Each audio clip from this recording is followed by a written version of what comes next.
Where's this agenda?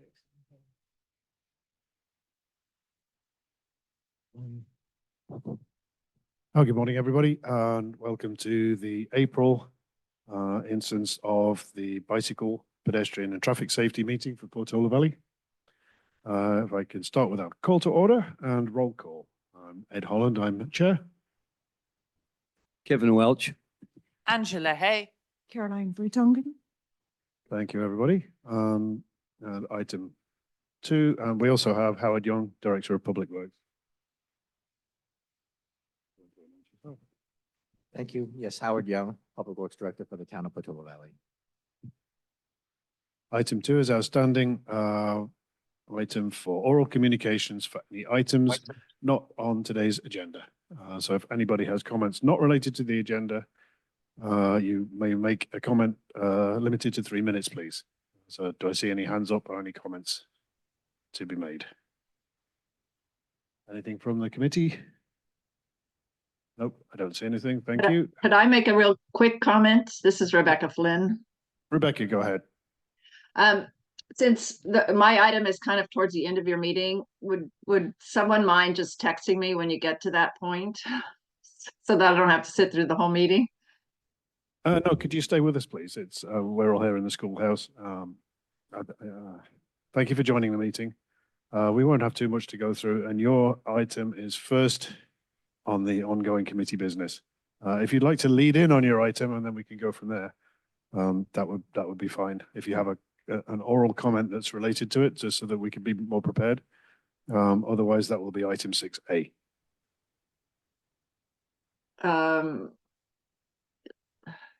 I'm not sure I understand what you're saying. Do you want to start with my section or you want to wait till 6A? I was inviting you to introduce it so that we can have some consideration for debating it later. But if you want to wait until item 6A, that's fine. Well, we're in oral communications, right? Where it's about things that Correct. are not on the agenda. So I'm at this section where I can't really talk about something that's going to be on the agenda if we're Well, following. that's fine, but that's at my discretion. Okay, let's leave it until the appointed time.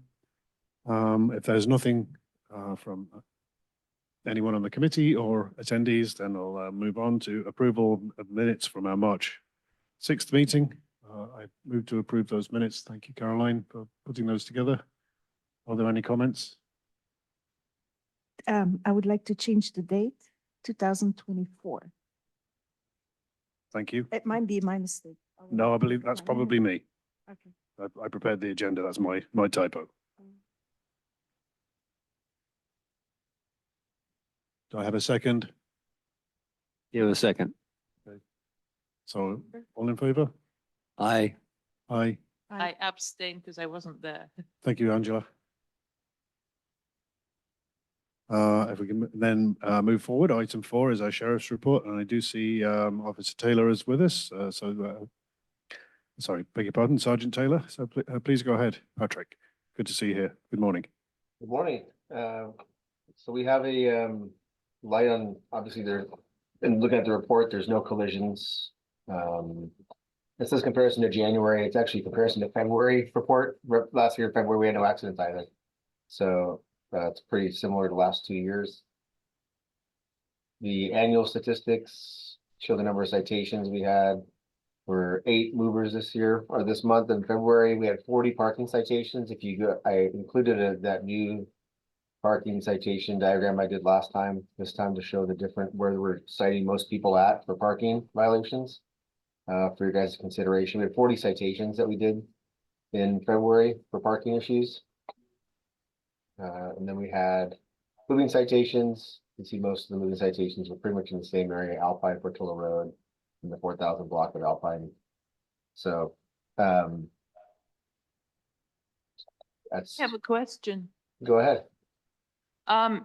You're citing vehicles for parking in the bicycle lane. We don't have a bicycle lane on Alpine Road. We have a shoulder. And so is there a citation? When there's no dedicated bicycle lane, then the shoulder would then become the bicycle lane. Is that an official part of highway code? Yeah. Not understanding that to the full in California highway code, I thought a shoulder was a shoulder. So there's it couldn't the be, it shoulders- couldn't, The shoulder section of the roadway where you have a designated shoulder was delineated with a fog line like that. That would then become the bicycle lane. The bicycle is for the vehicles that are parking in that lane.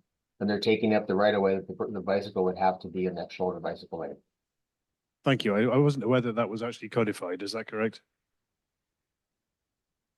Are you asking me? Yes, Yes, that's part of the code, yeah. thank you. What's the vehicle code section on that? It's listed in, I think it's actually covered up here, but.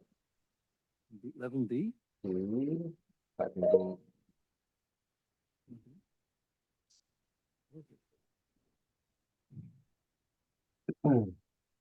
I think it's an interesting point that we can perhaps pick up and agendize for discussion at another meeting. But thank you, Patrick. You've raised an interesting question.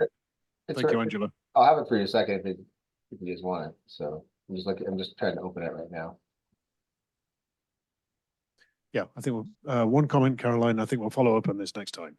Yeah. I just wanted to check on the citations because now there is a street number next to it. Does that mean people call in or it's particulars? One of your agents is standing there and is giving the citations? Are you referring to the moving citation or parking? The big list. Or is it parking? Yes. Okay, so if they have an address like 2673 Alpine Road, that just means they were near that address when they cited it. So we give a reference address as close as we can to where we wrote the citation. And sometimes it'll just be like 2673 Alpine Road, 5555 Portola Road, that's, 11115 Willowbrook Drive. We try to get as close as we can to where we're actually writing the citation to give you an accurate description of where we're writing our tickets at. Thank you. Thank you, Patrick. One thing, if I may ask a question, one thing that's come up recently in public discussions and in other forums and other spots is the adherence to requirements or non-adherence to requirements for a front license plate. Is that something you give consideration to when writing up citations? Yes, a lot of times when we issue citations out there, it's for you get discretion, right? So if you might pull a car over for speeding, they might have no front plate. So you have discretion to either write for the front plate or to write, which is a fixable citation, or write the moving violation, which would be speeding then. So we have discretion to write which citation the officer wants to write at that moment, or deputy wants to write at that moment. So if they want to issue the citation for no front plate, then we can. I think it was in the last meeting, the meeting before, we discussed the front plate issue because of the ALPRs. And we have ALPRs positioned. So when we put out license plate readers, or when not us, but whenever the company puts out license plate readers or the town decides where they want them at, they put the cameras in a position where they catch the front and back of the vehicle. So we'll catch the front and back of license plates. So it's not, it can be problematic, but it hasn't been a massive issue for us in that sense. Yep, thank you. That's good for ALPRs in the situation where you might need to identify another vehicle in a hurry. The existence of both plates, I think, is an important thing. So is that something you would consider when writing a parking citation, or would that not come into it? Parking citations can also be issued for no front license plate, yes. Thank you for clarifying. Do we have anything more for Sergeant Taylor? Howard, you have a question? There's one item on the agenda, under ongoing business on E, Alpine Inn and Golden Oak parking concerns, although I think it's under 6E, since the sheriff's representative is here at this point. Maybe if we can ask Sergeant Taylor if they've seen anything there. Certainly the Public Works Department has not seen any issues there No. recently. Thank you, Howard. May I make you a trade in the interest of other people's time? Perhaps we can switch items 5 and 6, so we can get to the zoning change discussion and then take Public Works after regular committee business. Yes. Thank you. I have one more question.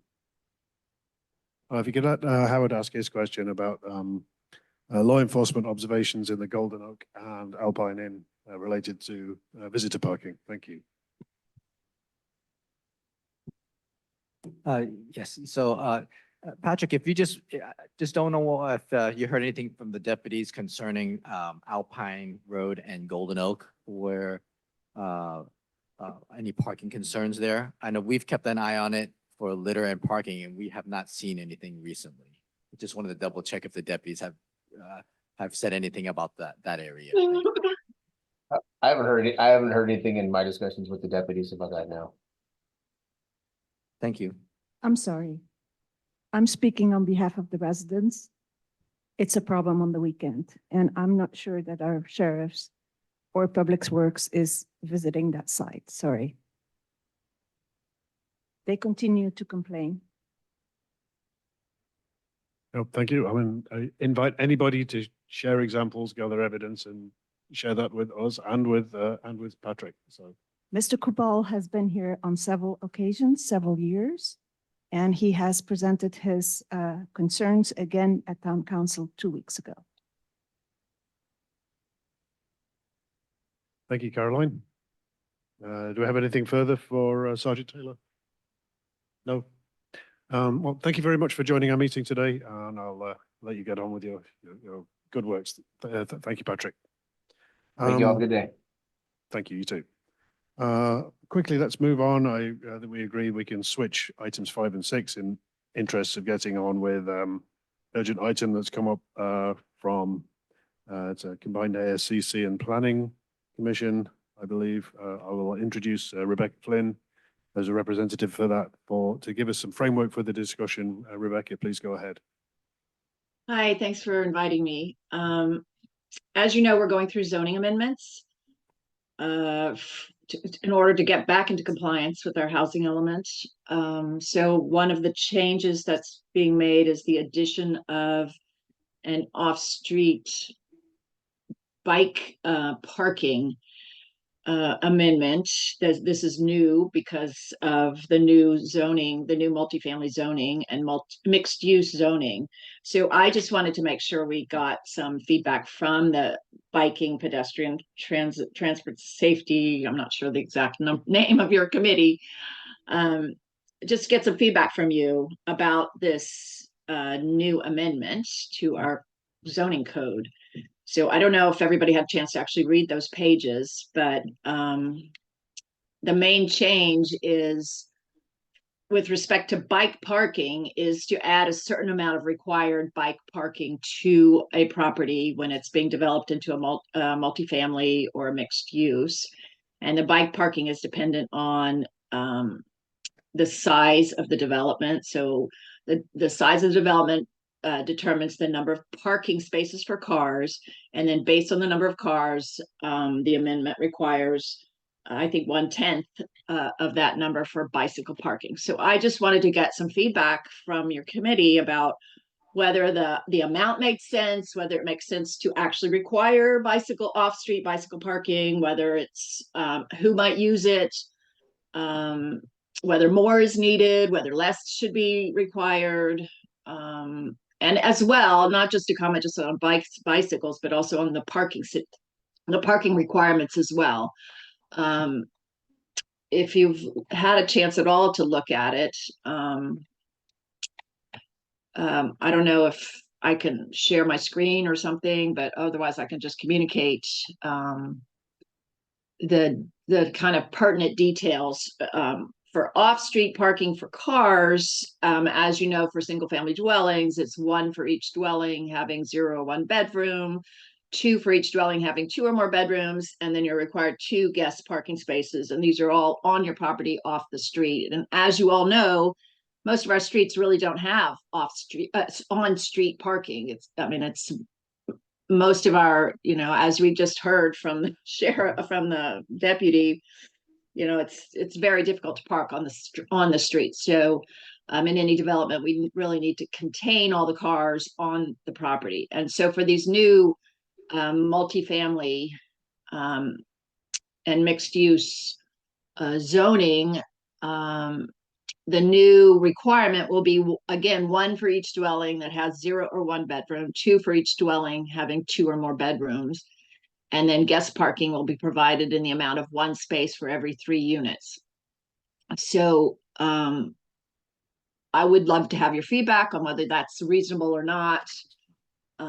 Again, when we're talking about multifamily dwellings, we're looking at two different zones. One would be up to 4 units per acre, and the other would be up to 23 units per acre. So when you think about the idea of having 23 units on a property, you have to kind of think about how many cars would be involved, because as you know very well, it's very difficult to live in Portola Valley without a car. So I would like to get some feedback on that. And then the bicycle parking, as I said, is then a fraction of the amount of, it's written in a way that once you determine the amount of required car parking, then you require a certain amount of off-street bicycle parking. So that's it. I just would like to get the committee's feedback on Thank you, those issues. Rebecca. I mean, with such a short notice given here, it's very difficult for the committee to give anything other than verbal feedback, kind of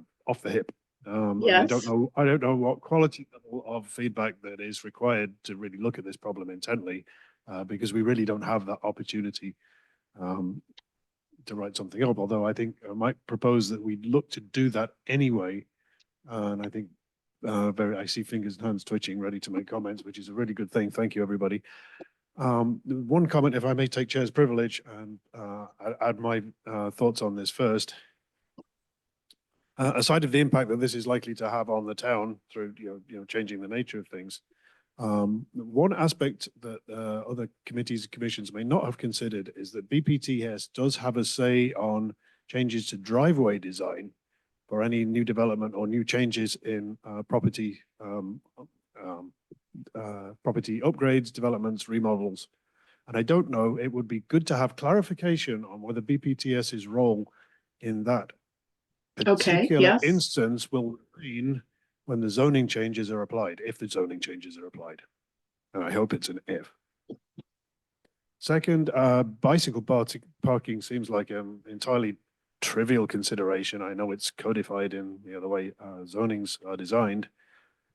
Perhaps there's no way easily to get around that, but I would stress you should look very carefully if people are looking to be properly mobile on a bike in Portola Valley, the rise of e-bikes and the safety and fire hazard considerations that are coming to the fore, especially with e-bikes. So any bicycle parking should take account of that, either limit or codify outdoor parking with fire-safe structures, or give due consideration to that, and perhaps even to limit the storage of e-bikes within the multi-zone properties, because that's a big consideration. Mm-hmm. And I think that sums up my comments, except for personal ones that you possibly don't want to hear. Thank you. Thank you. Kevin Welsh, please go ahead. Yeah, I'm Kevin Welch. I did read the chapter there, chapter 18.60 thoroughly. I don't know where they came up with 10%. I understand the width and the length and the depth of a parking spot, but I don't understand who came up with 10%. That's number one. I'm against parking bicycles outside unless they're very secured, because they're, as you know, people come along here, any place, especially around this area, and they look for bicycles and they snatch them up pretty fast. Mm-hmm. So I want to see those bicycles secured, some kind of a secured steel building, maybe. I don't know. We'd have to come up with some kind of a new regulation, maybe pertaining to this off-street parking. But I don't ride a bicycle. I have bicycles. I don't ride them. But there's a new dilemma coming about with the electric bicycles. I saw one going 60 miles an hour the other day. But we have to deal with that, and maybe we have to include that and look at this particular chapter a little bit more thoroughly. Thank you. Thank you, Kevin. Just in turn along the dais here, Angela, do you make your comments, Yeah, please? I was a little concerned when it said secured bicycle parking, because I take the opposite view, I think, from Kevin, that bicycle racks are incredibly useful and they have to be secure so that people can't steal the racks. But when it said secured bicycle parking, if we have outdoor parking for cars, then I'm not sure that that outdoor parking for bicycles isn't adequate. You know, secured bicycle parking is a whole different thing. The other thing was the guest parking, one for every 3 dwellings or bedrooms or something. I don't think that's enough. I think it should be one for every 2. You know, having lived in places with restricted parking, there's never enough. Okay. Thank you, Angela. Does that conclude your comment? Those are my comments. Thank you. Caroline, please go ahead. Yes, so I had several comments and a few were the language that staff and consultants are bringing in, and I hope that you will consider that because I'm not sure if, well, let me go back. Now we're certainly talking about supportive housing, transitional housing, low barrier navigation centers. We have never had those in the town. And so how do you want us to comment? And are those new residentials projects, are they exempt from all the new laws that we're going to bring in? Like my colleagues, the same thing with security. I'm very concerned about that. Especially with all the burglaries. They don't get solved. It's the community who has to solve their own problems. I was wondering why or how that the staff came up with 4 hours. That was, it was 1860, 140, number A. I don't know, is that adequate? I don't know how they get them. So then we had, you know, you table the regulations that you cited again, that's for projects that we know. But what about all the constructions that are in the making? Have they already been exempt to do that? And what is going to happen to our town center once we start renovating them? Will we be required? It would be nice because we've all been asking to put some kind of a secure parking for bicycles here in this town center. There's something else. Yeah, we definitely don't want more signage. So I know there was a proposition if it was not clear where that bicycle parking was going to be, there would be extra signage to indicate where it was. I'm a little concerned about that. And then we definitely, in regards to the security, if staff could provide us with a picture, they seem to know exactly what they're talking about. But we would like to see a picture of that to make sure that it is functional and what the cost is. Yeah, I'm really concerned about which projects are exempt for these bicycle parking, because I think it's a great idea, but it seems to me that staff has already something in mind that will exempt many of the ongoing projects. So I would like to have clarification for that. Thank you. Thank you, Caroline. I wonder, Rebecca, given that we have one example of a construction in progress at Willow Commons, if you're able to speak to any of the ruling that applied to that development with regard to bicycle parking, are you aware of any example there that is something we could use or look at going towards this? So the issue with Willows Commons is that it's an approved project. Obviously, it's already moving forward. So these new amendments, these new rules haven't been put in, haven't been made legal yet. So that particular project is not subject to any of the rules in these amendments. I'm not sure what Jim White's plans are, if he plans to additionally add bicycle parking to that site. He does own the property next door and he's trying to figure out what he's going to do with it. So it may be possible that he'll be able to provide additional bicycle parking on the site next door, because I think he's sort of envisioning that those two sites will work together in some fashion. But I am not aware that he's planning for bicycle parking because it's never been required before, and it wasn't required at the point of his application. So no, unfortunately, I don't have. Okay, thank you. It was just it seemed like an obvious question.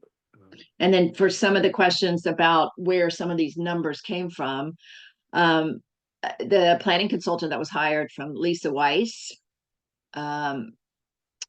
consulting firm, has been using what's known as best practices for various of these numbers, like the 10% or the style of the potential style for the security of the parking, whatever you call those sort of metal structures that for which you can, attach your bicycle.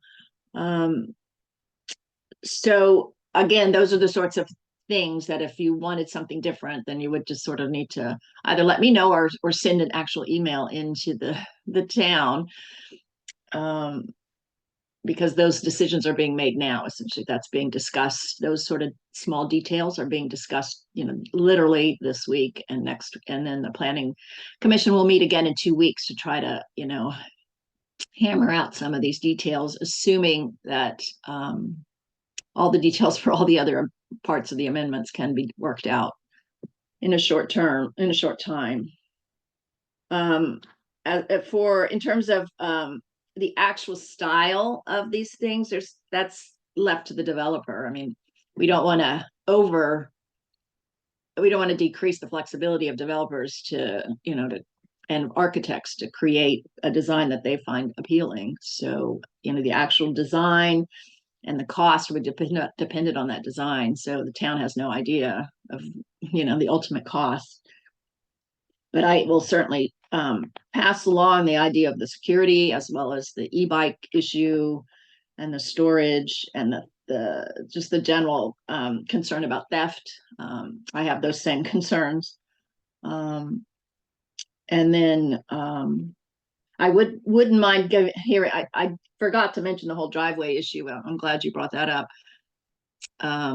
The amendments actually do specify that they prefer to have limited driveways.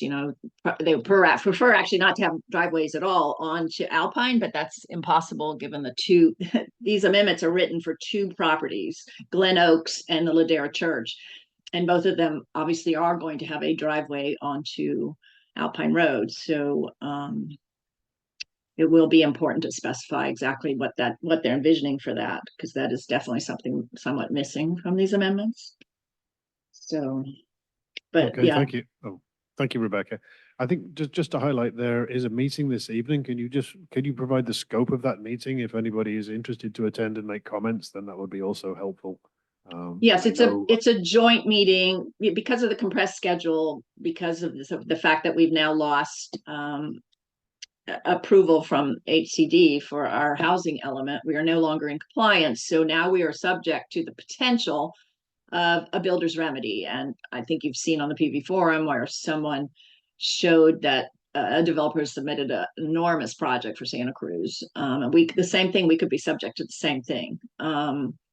So right this minute, in the absence of getting these zoning amendments passed, we are subject to that as well. So, and the issue is that we have a housing element that says that we're creating 2 new multifamily zones, but we have not actually passed the laws to enable a developer to actually develop a property as a multifamily. So a developer cannot move forward with an application without those amendments put into our code. So that's why we're kind of under the gun to have this done. So tonight's meeting is a joint meeting of the ASCC and the Planning Commission to try to work out some of the missing details. So the ASCC luckily was given the opportunity to work on this last week. It was definitely rushed, and we definitely didn't have enough time to consider every single detail. There's a lot of details involved. If you read the entire thing, it's 60 pages worth of new information that we're having to digest, because our town, unlike most towns probably in California, we have never had multifamily housing. So we don't have a zone written for that. So this is all brand new. Other towns, they already have the multifamily zoning already written. So for them to add a few new plots to their multifamily zoning, it's not a big deal. But for us, it's a huge deal. So it's important to get it right. So tonight's meeting is to have both committees, again, it's sort of a compressed schedule to have both committees comment at the same time to try to hash out the details. And then Planning Commission is scheduled to meet in 2 more weeks to again consider these amendments and to decide whether to hand it up to the town council. And then the town council will have 2 readings of the meetings. Before the town council meets, the planning consultants will continue to work on updating it based on the feedback that we give tonight. So if you do have feedback, I encourage you to come and give specific feedback to our committees. Thank you. And is the scope of feedback more towards ASCC considerations and tonight's meeting, or is it more towards planning and change considerations? It's Or both. is it both? It's both. It's Thank you. definitely both. Carolina, I know you had a hand up. Do you have a question? No, I just wanted to make sure we can make comments because we read the newspapers, as you know, there's a judge who just overruled everything. So even if we put these laws in place, 60 pages, there's nothing you can do. A builder can come in and can do whatever, because that's the new state rule. I think there are very many questions here that are beyond the scope of traffic safety. There was one more comment that I would like to make, which I have been alerted by the Emergency Preparedness Committee to a new study they have, or a new simulation that they've looked at, which has attempted to take account of additional housing developed in town. I don't think it's actually yet included the potential for those changes in zoning. That is something that is definitely a huge consideration in terms of, and that is a traffic safety issue in the event that we are forced to consider an evacuation. And I think that is certainly allowed. It seems that the cart has been put before the horse in terms of being forced into considering housing ahead of any change, ahead of the consideration for a safety element. But I know that is a very thorny subject and I won't dive into it any further. Just for clarification, you said the Emergency Preparedness Committee has a new evacuation study that does include multifamily housing or does not? I would have to read an email again. It's not something I'm going to do during a meeting. But I think that will be revealed, I believe, at their next meeting, which is tomorrow. Oh, I see. Okay. But I was alerted to the fact that this is on the agenda for their meeting. So it's something that is definitely worth everybody paying attention to. Thank you. Okay, thank you. Thank you, Rebecca. Oh, Mary, you have a comment.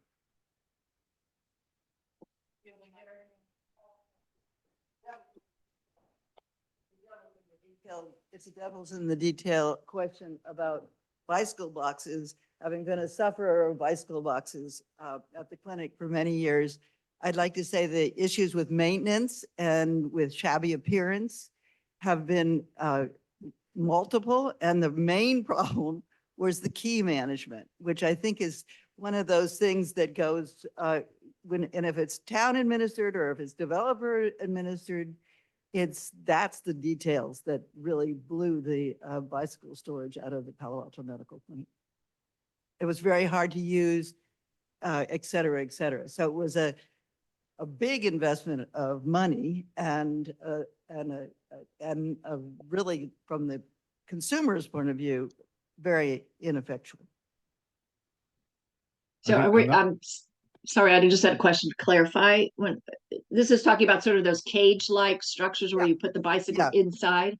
Well, no, actually, these are what they opted for is theoretically a waterproof box, and each one is locked. But they got very moldy, and there were lots of spiders, and there was it was extremely difficult to maintain. But the management of the keys became ridiculously complicated. You're with discussing higher administration getting involved, and if you hadn't used it 3 times that week, you'd lose your privileges and things like that. And you're talking about individual bicycle Individual. storage. Yeah, individual, because that's the only way that people use their really fancy bicycles to go to work. And I think that's very different case for a daytime usage compared to where do I want to leave my bicycle at home overnight. And I suspect that any bicycle parking that will be provided in a residential situation, especially where there's maybe a larger development with many more housing and the potential to attract unwanted visitors, nobody's going to want to leave their bicycle in a rack parked outside, chained up. No, but they're going to put it in their apartment or in their thing. Yes. So that's why I am against mandating it for secure storage because people can put it in their house. I don't think it should be mandated. All right, thank you. I think we've possibly exhausted this, but with the potential for making more comments tonight, and I encourage you to do so if you're available. So thank you, Rebecca, for giving this Thank you. consideration. Perhaps we can jog back to our public works update, Howard, from you, and then we'll dive back into our ongoing committee business. Thank you very much. Okay, thank you. So for general updates, under Public Works, we haven't had any, and for this period, we haven't had any reported issues involving traffic or parking. We do have some upcoming work, as I mentioned previously before. We have a street resurfacing project that we opened bids on Westridge Drive between Cervantes and Alpine Road, closest to Ford Field. Upcoming work, we still have some late rains coming up, but we do start planning in May and June for mowing our roads and trails for the fire department requirements also. Our fields are open, so we're doing a lot of field work and work on our open spaces. I know there were some comments concerning looking at some of our heavily or some trail use at Patrol and Alpine, and we're getting some quotes about rocking the area and some areas on going towards the school. Once again, as I indicated before, the school is looking at some of their drainage also and trails around the property as it pertains to drainage off their property. So they've been cooperative. Under a general update, is there any questions on the update before I jump into item B? I have a question, Howard. Yes.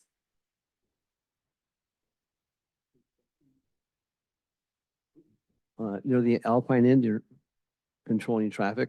What was happening there? So the PG&E is making repairs to their facilities there in the roadway.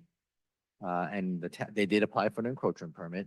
And so that is under permit, but it is PG&E performing infrastructure work on their gas line there. Thank you. Anything further on the general update? I just wanted to ask if the road will be repaved after they do that, because it's very uneven right now. Yes. Now, I would want to clarify, not the whole road, only the trench that they are repairing will be paved. Okay, Howard, thank you. Can you go on to item B, please, with our crosswalk upgrade timetable? I don't have any update from the last update, but once again, I'm working with PG&E right now on some issues. And that is the update so far. We are extending the grants up till November of this year. So that's all. Thank you. Jumping around our agenda a little bit today, let's going back onto our ongoing committee business. I do have a question. I beg your pardon, Caroline, go ahead. Thank you. Thank you for acknowledging my email that I sent to you. I was wondering, these flashing lights that exist by here, when you approach Woodside Priory on both sides, they used to be working. It's really alerting people that they're speeding, that they're going over the 25-mile zone. They have not been working for a long time. Is this something that we can activate again? I'll look into that, but it was determined previously, I believe it was determined previously not to. So that's something, I did receive your email last night, and so I need to review and digest it also, if you could provide me some time to do that. Sure, no problem. Carolyn, are you talking about the flashing yellow signs that? I think that would be a great instrument to activate again.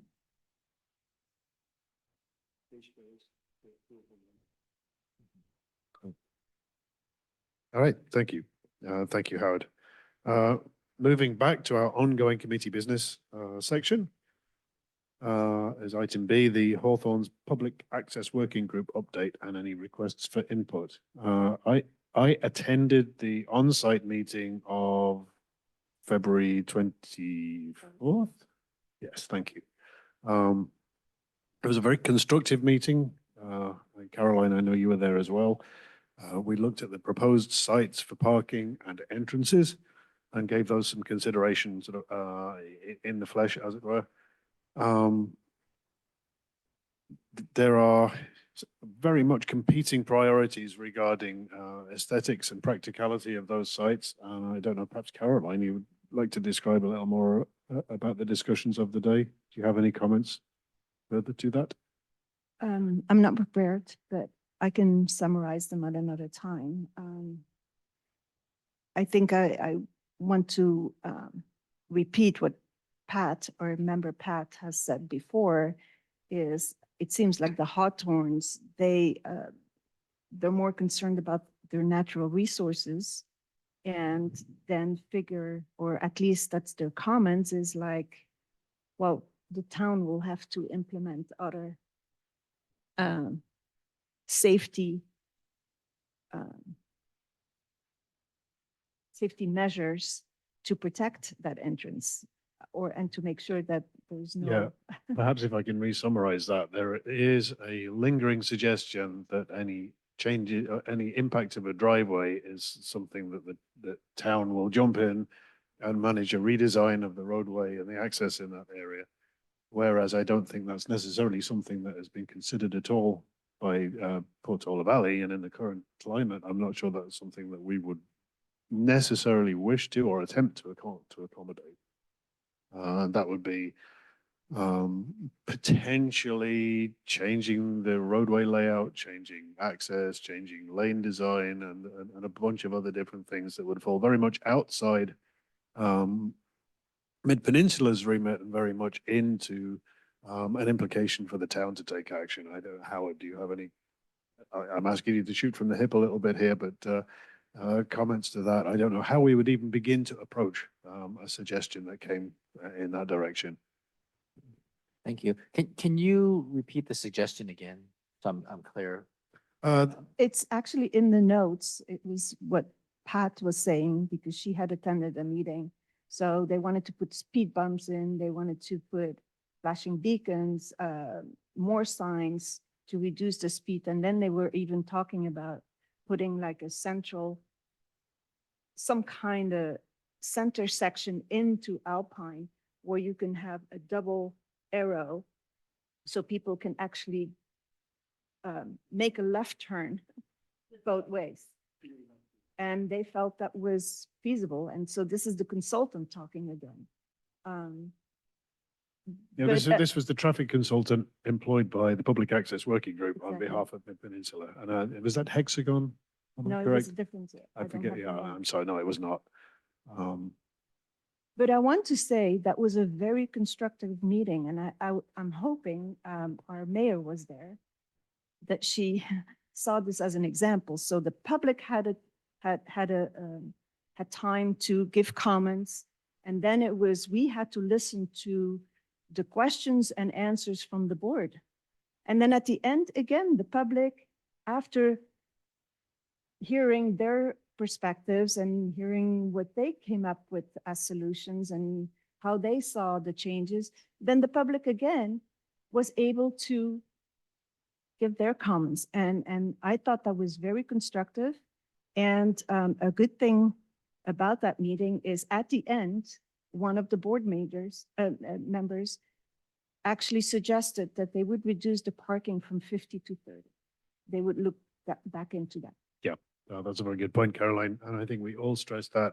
I publicly commented at that meeting on behalf of BPTS with our standing preference that the driveway opposite Roberts would be the preferred entrance and exit in the absence of other options on different streets, and supported the notion that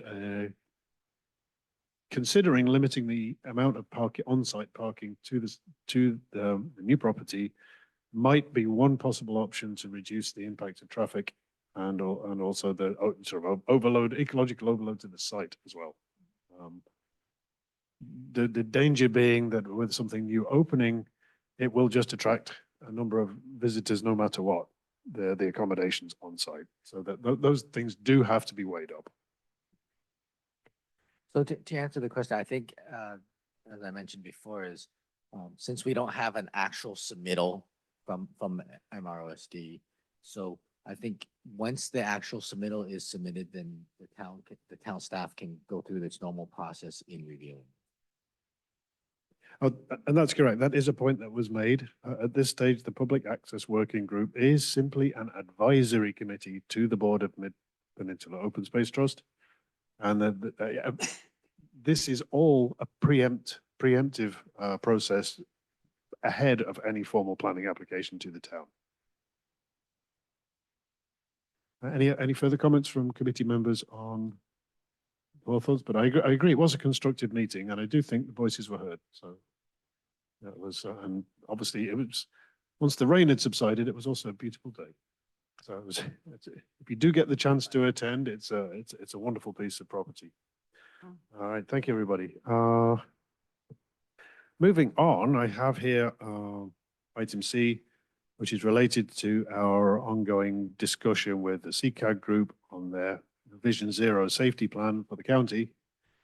This, again, I think behind the scenes, Howard, you and I have seen some twists and turns from Mike Lothrop with regard to what constitutes a local roadway safety plan and our involvement in it. And I think I'm now even more confused as to the status of that plan and our involvement with it. Is there any clarification that you're able to add? I can talk You about can, thank you, Angela. I asked the question at the CCAG meeting that I attend for bicycles and pedestrian safety. And so I said Portola Valley was on the list as having a plan, but yet it's not a plan that will get us grants. So the plan that we have is inadequate because of several steps. One of the steps, for example, is the town council, and the town has to say they want a Vision Zero vision, right?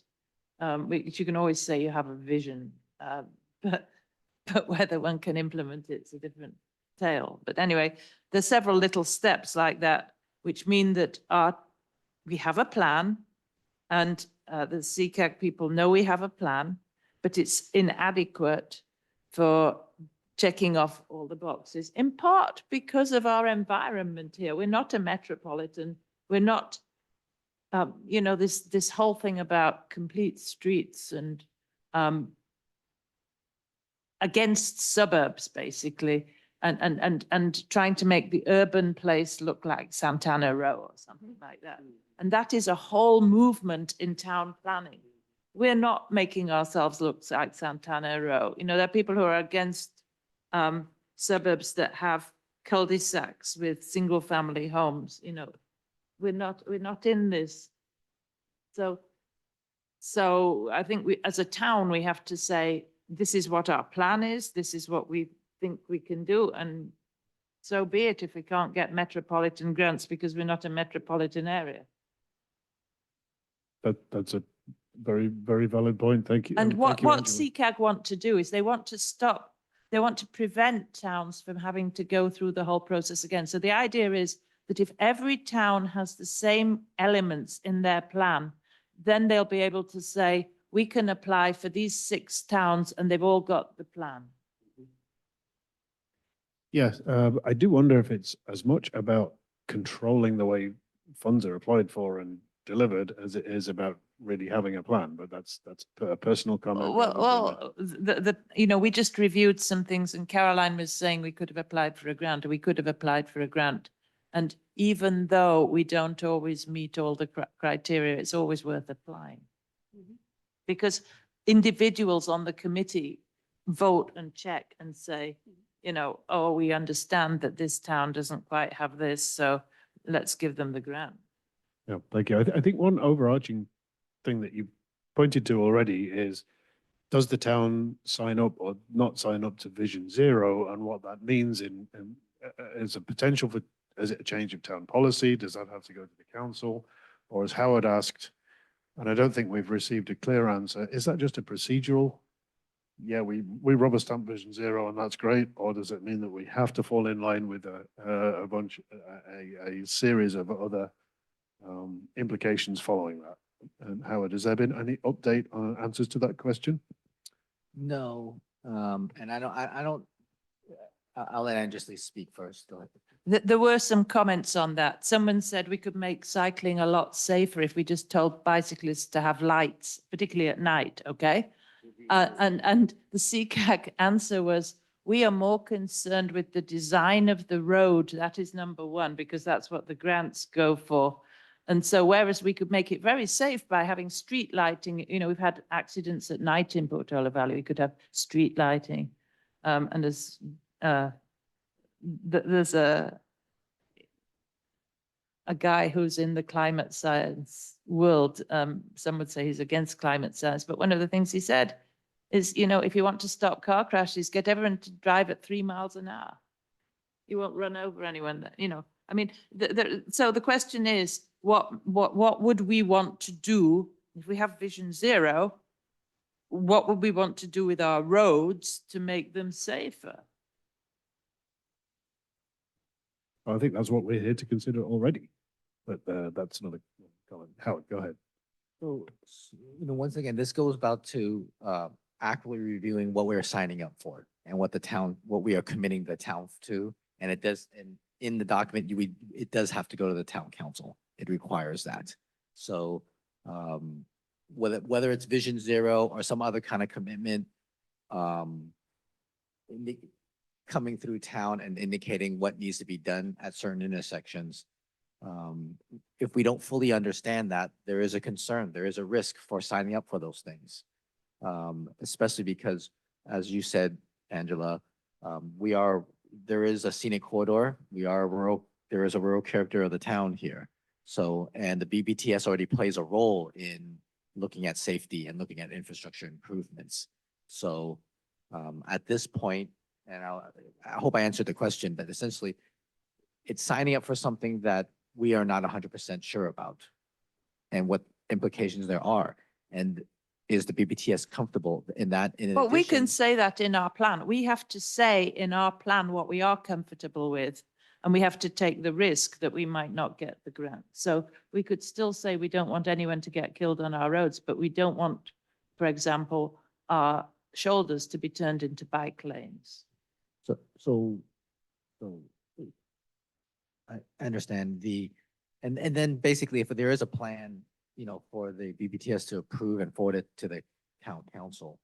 But once again, on the grants, as I understand it, it doesn't eliminate us from all the grants. It just, you know, we can still apply to grants and the other grants that don't have that requirement. But once again, it's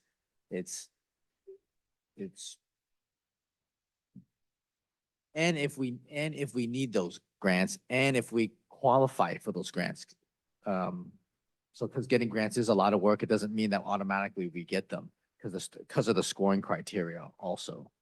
But once again, I see this as committing to something to get something that we don't know if we need or want yet.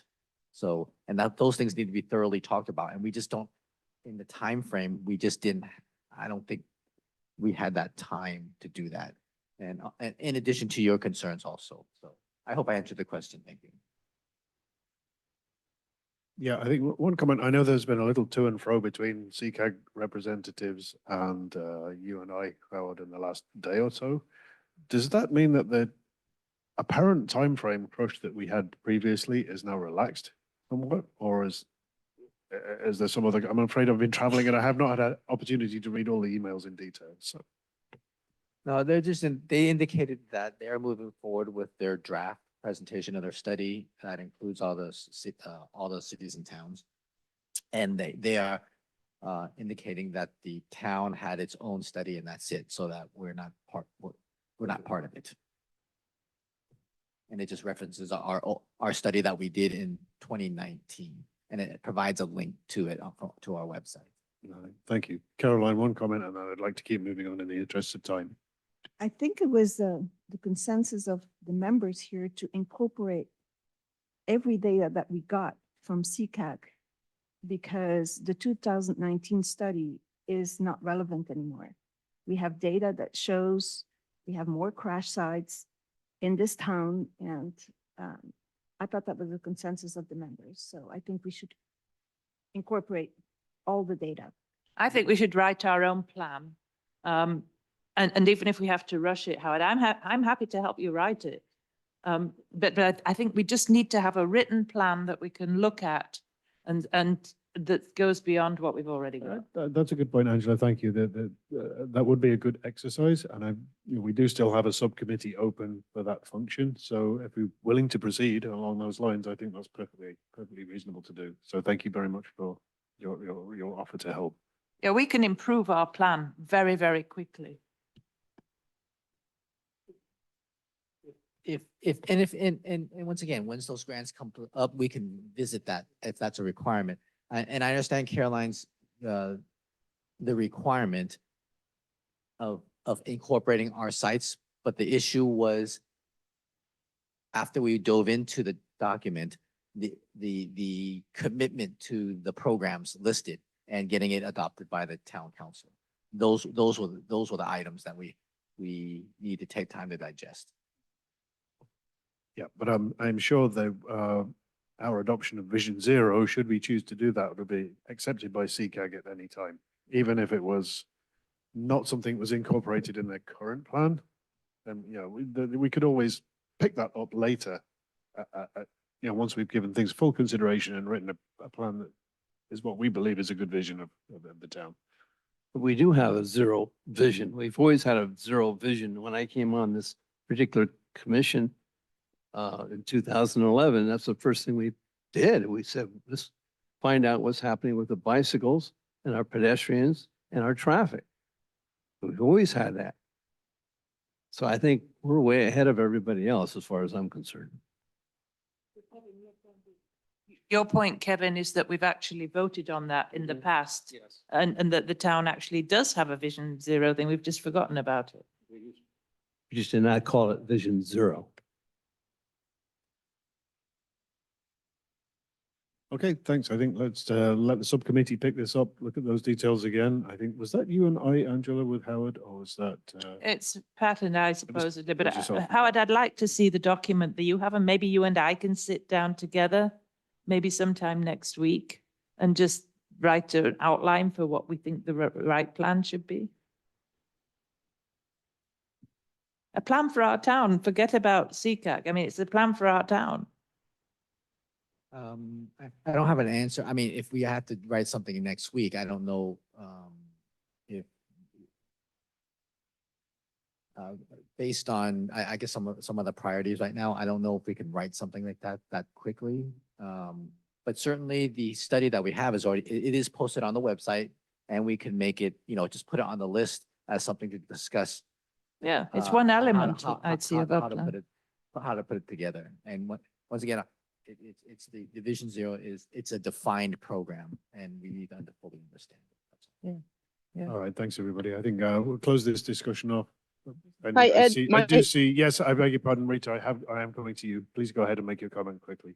Yeah, my comment is quick. I'm just really happy to see this group move on something and do an update. I know because of the town's financial woes, we don't necessarily have the paperwork for any kind of grants or incentives that we are owed, but to have a start instead of saying, no, we can't do that. We've been saying that way too long. So thank you, Angela, and anyone else that's stepping up to update that information and put in for that grant, because we're really going backwards these days in our lovely town. Thank you. Thank you, Rita. I should stress that this is not applying for a particular grant, but it is a consideration of whether that leaves the door open or closed for more opportunities. So that's the context here. But thank you anyway, and I thank you for your appreciation of our committee members' hard work. Item 6D would be Windy Hill parking restrictions and what next steps we have for adding enforcement signage. I don't have an update on that. It's basically, we're trying to handle things in priority order. All right, thank you. Item 6E, Alpine and Golden Oak parking concerns we have already discussed with the Sheriff's Department. So we'll tell you no further business there today. Item 6F, which would be safe routes to school on the subcommittee update, but I believe that that has really reached a point of stagnation. Is that correct, Caroline? There's nothing, is there anything further to discuss?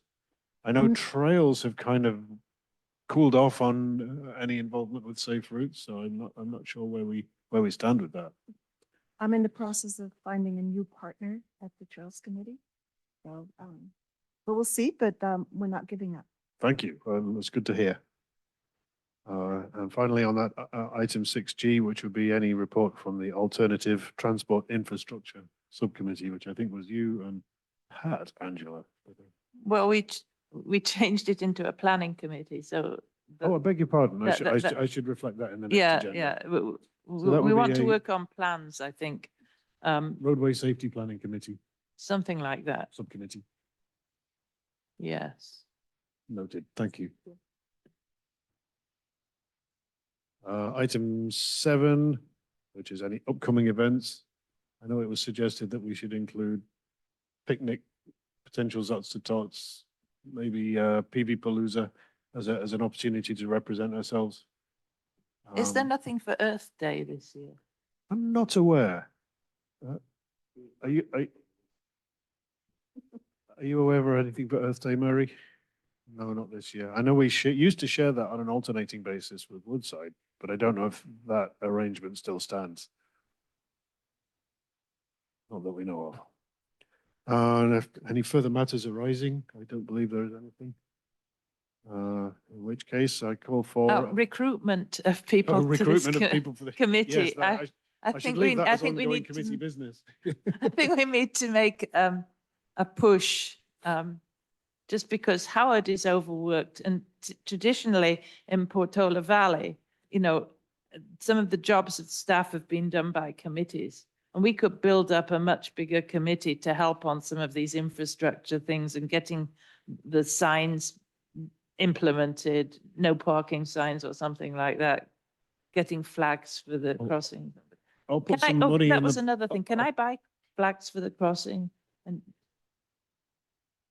I mean, are you able? But yeah, yes, of course you can. Are you looking for? will you pay me back if I we buy remi- some flags for the Let me- crossing let me- outside our let me house? Find out what the status is. We'll be making a claim.